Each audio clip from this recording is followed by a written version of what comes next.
तो अगर आप लोग स्टॉक मार्केट सीख रहे हो या आप लोग स्टॉक मार्केट में पहले से इन्वेस्टमेंट करते हो तो आप लोगों ने दो वर्ड जरूर सुने होंगे, फंडामेंटल एनालिसिस और टेक्निकल एनालिसिस। पर प्रॉब्लम यह है कि या तो लोग एक चीज़ को फॉलो करते हैं या फिर दोनों चीज़ को मिक्स कर देते हैं।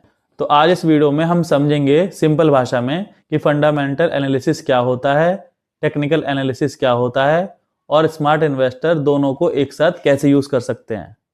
तो मैं हूं आकाश मिश्रा और आप देख रहे हैं अपलिफ्ट विद आकाश।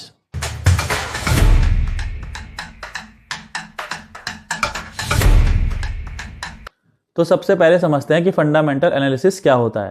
तो फंडामेंटल एनालिसिस का मतलब होता है कंपनी के बिजनेस को समझना।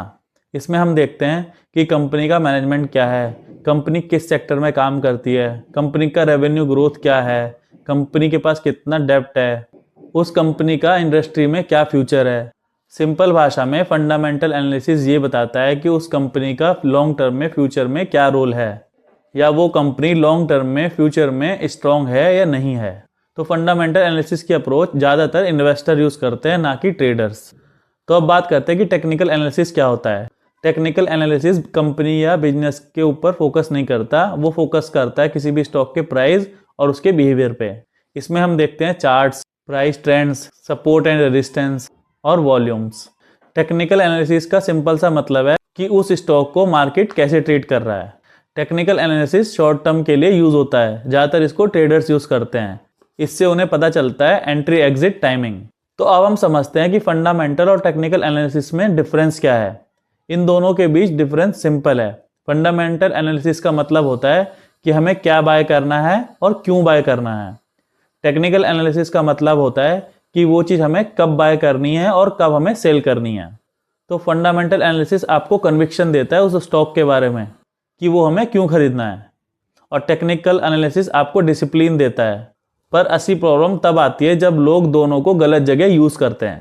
यही वो पॉइंट है जहाँ पर बिगनर्स फंडामेंटल और टेक्निकल एनालिसिस में आके अटक जाते हैं। किसी भी वीक कंपनी को उसके चार्ट्स देख के वो लोग खरीद लेते हैं, किसी भी स्ट्रॉन्ग कंपनी को शॉर्ट टर्म के लिए वो पैनिक में आके सेल कर देते हैं। टेक्निकल एनालिसिस में इंडिकेटर को वो लोग मैजिक समझ लेते हैं और लास्ट में फंडामेंटल और टेक्निकल एनालिसिस में वो लोग आके कंफ्यूज हो जाते हैं।